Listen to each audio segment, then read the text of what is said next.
जय माता दी दोस्तों, आप सभी का स्वागत है हमारे YouTube चैनल में। दोस्तों, गुरु बृहस्पति नवग्रहों में सबसे बड़े ग्रह हैं और गुरु का जो गोचर है वो बहुत महत्वपूर्ण होता है। गुरु जो हैं हमारे जो कुंडली है, हमारी कुंडली में धर्म के, बुद्धि के, प्रेम विवाह के, धन के कारक ग्रह माने जाते हैं। और गुरु का जो राशि परिवर्तन होता है वो बहुत महत्वपूर्ण होता है। गुरु अभी तक मकर राशि में बैठे थे शनि के साथ, और अब शनि की ही मूल त्रिकोण राशि में गुरु का ये गोचर होगा, यानी कि कुंभ राशि में, जो कि 6 अप्रैल से है। 6 अप्रैल से गुरु का राशि परिवर्तन होना बहुत मायने रखता है। और इस राशि परिवर्तन का सिंह राशि के लोगों पर कैसा प्रभाव होगा, किस तरह से अब आपको उसका रिजल्ट देखने को मिलेगा, इस वीडियो में हम विस्तार से जानेंगे। बस आगे बढ़ने से पहले छोटा सा निवेदन है, नीचे जो लाल सब्सक्राइब का बटन है उसको दबा दें और जुड़ जाएं हमारे चैनल से। यहाँ आपको समय समय पर सभी जानकारियाँ मिलती रहेंगी।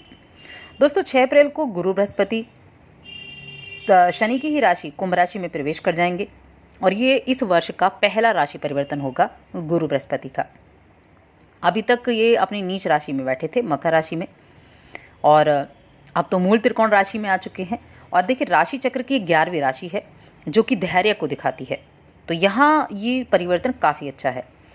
जहाँ तक सिंह राशि की बात है, तो सिंह राशि के लिए तो गुरु बहुत इंपॉर्टेंट हैं, क्योंकि ये सूर्य की राशि है और सूर्य अगर आत्मा है तो गुरु ज्ञान है, मित्र राशि है। इसलिए आपके लिए ये जो राशि परिवर्तन है ये बहुत ही महत्वपूर्ण है। अब ये परिवर्तन आपके सप्तम भाव में होगा, जो आपकी डेली इनकम को दिखाता है, आपके व्यापार को दिखाता है, संबंधों को दिखाता है, दाम्पत्य जीवन को दिखाता है। और ये आपके पंचम भाव के स्वामी हैं, अष्टम भाव के स्वामी भी हैं। और 7वें भाव में गोचर, यानी कि आपके जो पार्टनरशिप का जो ये भाव होता है, ये इस चीज़ को अब मजबूत बनाएगा। अब पार्टनरशिप का मतलब है कि आप जिस भी काम को पार्टनरशिप में करते हैं, आपका जैसे जीवन साथी हुआ वो भी आपका पार्टनर है, या आप किसी भी कार्य को करते हैं और उसमें आपका कोई पार्टनर है, तो इन सभी कामों पर उस चीज़ का इस गुरु के गोचर का इफेक्ट पड़ेगा। तो सबसे बड़ा परिवर्तन सिंह राशि के व्यापारियों को देखने को मिलेगा। आप इस गोचर की अवधि से अपने व्यापार की ऊंचाइयों तक जा सकते हैं। अगर आप अपने व्यापार को बढ़ाना चाहते हैं तो यहाँ आपको व्यापार को बढ़ाने का मौका भी मिलेगा।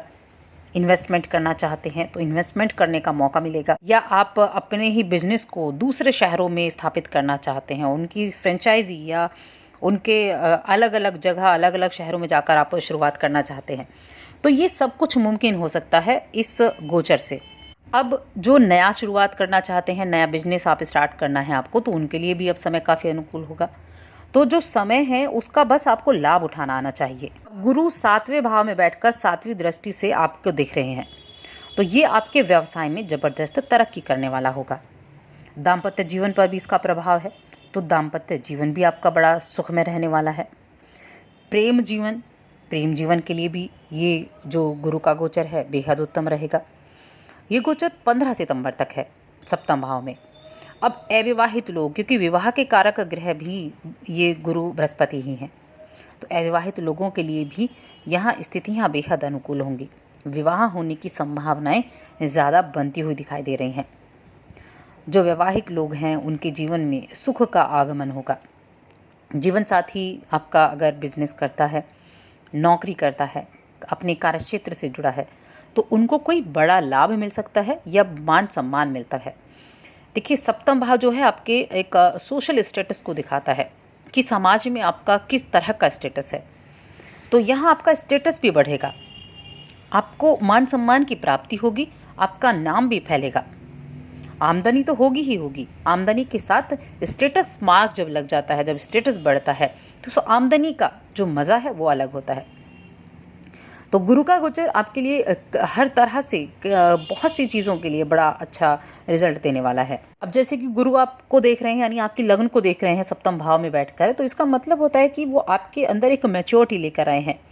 और जब इंसान के अंदर मैच्योरिटी होती है तो वो अपने काम पर ज़्यादा ध्यान देता है, फिर वो काम आपके आर्थिक जीवन से जुड़ा हो या आपके पारिवारिक जीवन से जुड़ा हो, तो एक मैच्योरिटी आपके अंदर आएगी। अब आपको एक स्थिरता देखने को मिलेगी, और स्थिरता देखने को मिलेगी तो अपने काम में आप अच्छी तरीके से हर काम को आप कर पाएंगे। अब इस राशि के जो स्टूडेंट्स हैं उनके लिए गुरु का कैसा प्रभाव है, तो देखिए, अगर आप हायर एजुकेशन के लिए बाहर जाना चाहते हैं, आपको हायर एजुकेशन करनी है, एमएस करना है या कुछ और मास्टर्स करना है, या जो भी आपको हायर एजुकेशन के लिए जाना चाहते हैं, तो उनको अप्लाई ज़रूर करना चाहिए। बहुत अधिक चांसेस हैं आपको वहाँ एडमिशन मिलने के, आपका सिलेक्शन होने के बहुत ज़्यादा चांसेस होंगे। और देखिए, गुरु जो हैं वो उन्होंने नक्षत्र परिवर्तन किया था अभी पहले, तो जो कि मंगल का परिवर्तन है, घनिष्ठ नक्षत्र। तो यहाँ ज़मीन से जुड़े हुए लाभ भी आपको देखने को मिलेंगे। अगर आप कोई नया कोई कदम उठाना चाहते हैं, ज़मीन से जुड़ा हुआ कोई कार्य करना चाहते हैं, अब ज़मीन से जुड़े हुए क्या कार्य हैं, आप ठेकेदारी करना चाहते हैं, आप एक बिल्डर बनना चाहते हैं, प्रॉपर्टी डीलिंग का काम होता है, या आप ज़मीन से जुड़े जो भी काम आप करना चाहते हैं, तो उनमें एक अच्छा डिसीज़न आप ले पाएंगे, उनमें अच्छी बढ़त आप देख पाएंगे। तो यहाँ मंगल का प्रभाव भी आपको गुरु के साथ साथ देखने को मिलेगा। अब गुरु 5वीं दृष्टि से लाभ भाव को भी देख रहे हैं, तो लाभ तो निश्चित रूप से आपको मिलने वाला है। यदि आपका कोई छोटा भाई है या बड़ा भाई है, छोटे भाई बहन है, बड़े भाई बहन है, तो ये ऐसा समय होगा, क्योंकि गुरु की दृष्टि आपके तृतीय भाव पर भी है और नवम दृष्टि तृतीय भाव पर है, तो आपको अपने छोटे या बड़े जो भाई हैं उनकी सेवा करनी है, उनकी जो कामकाज हैं उनमें मदद करनी है। ये आपके भाग्य को सपोर्ट करेगा। अगर आप उनकी मदद करते हैं, आप उनकी हर जिम्मेदारी को निभाते हैं, तो आपका भाग्य उससे काफ़ी प्रबल होगा। जितना हो सके उनके साथ आप टाइम स्पेंड कर सकते हैं, यानी आपको उनमें उनके लिए कुछ करना है, और उनके लिए कुछ करना आपको ही मजबूती देगा। अब आ जाते हैं हम पारिवारिक जीवन पे। तो सप्तम भाव का गोचर है, दाम्पत्य भाव का है, दाम्पत्य जीवन का है। तो सप्तम भाव में जब भी गुरु बैठते हैं तो आपके दाम्पत्य जीवन को आपके बड़ा मधुर बना देते हैं। अगर कोई प्रॉब्लम चल रही थी, कुछ दूरियां चल रही थी, कुछ कड़वाहट आपके जीवन साथी के साथ चल रही थी, तो अब आपको मौका मिला है कि आप उन कड़वाहटों को दूर करें, सभी परेशानियों को दूर करें, और ये आपके लिए कारगर समय होगा, क्योंकि रिश्तों को मधुर बनाएंगे गुरु, दाम्पत्य जीवन को एक सही लय में आपके लेकर आएंगे। तो इसलिए आपको प्रयास करने चाहिए इस समय। या फिर देखिए, अगर कोई डिवोर्स केस से तक जा पहुँचे हैं, तो उनके लिए भी यहाँ स्थितियाँ जो हैं वो वापस आने की ज़्यादा बनी हुई हैं। इतना प्रभाव गुरु का इस सप्तम भाव में आने से होता है। अब शनि भी देखिए आपके छठे भाव में बैठे हुए हैं, तो कहीं ना कहीं वो भी अब अकेले हैं, अकेले शनि के घर में, अपने ही घर में खुद बैठे हैं, तो उनका प्रभाव भी रहेगा। तो आपके लिए ये गुरु का गोचर बहुत ही महत्वपूर्ण, बहुत ही उत्तम रहने वाला है। अब हम आपके लिए उपाय की यदि बात करें, तो देखिए, आपको उपाय क्या करना है। आप प्रत्येक बृहस्पतिवार के दिन पीपल के वृक्ष को छुए बिना जल अर्पित करके आए। पीपल के वृक्ष को छूना नहीं है, सिर्फ जल चढ़ाना है प्रत्येक गुरुवार को और वापस आ जाना है। ये उपाय आपके लिए बहुत हितकर साबित होगा। साथ में चैनल को भी सब्सक्राइब कर लें, वीडियो को लाइक और शेयर करना ना